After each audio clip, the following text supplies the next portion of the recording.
Hi friends, இந்த வீடியோவில் அரைக்கீரையை வச்சு சிம்பிளான ஒரு ஃப்ரையை தான் செய்ய போகிறேன். எப்படி செய்யுதுன்னு பார்ப்போம். அதுக்கு ஒரு பேனில் கொஞ்சமாக எண்ணெய் விட்டுக்கணும். எண்ணெய் நல்லா ஹீட் ஆகி வந்ததுக்கப்புறம் அதில் சீரகம், அது கூடவே காரத்துக்கு 2 பச்சை மிளகா, தட்டி வச்சுருந்த பூண்டு, கொஞ்சமாக கருவேப்பிலையை போட்டு நல்லா ஃப்ரை பண்ணிக்கணும். இப்போ இது கூட கட் பண்ணி வச்சுருந்த வெங்காயம் போட்டு நல்லா வதக்கி விட்டுக்கணும். வெங்காயம் கொஞ்சம் வதங்கி வந்ததுக்கப்புறம் அது கூட கொஞ்சமாக மஞ்சள் தூள் ஆட் பண்ணி நல்லா கலந்து விட்டுக்கணும்.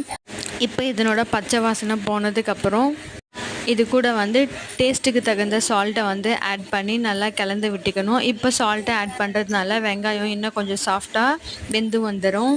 இப்போ நான் ஆல்ரெடி கழுவி வச்சுருந்த கீரையை இதில் சேர்த்து நல்லா கலந்து விட்டுக்கலாம். இதில் வாட்டரை ஆட் பண்ண வேண்டிய அவசியம் இல்லை. ஏன்னா கீரையை வதக்க வதக்க அதுலேருந்து வாட்டரை பிரிஞ்சு வரும்.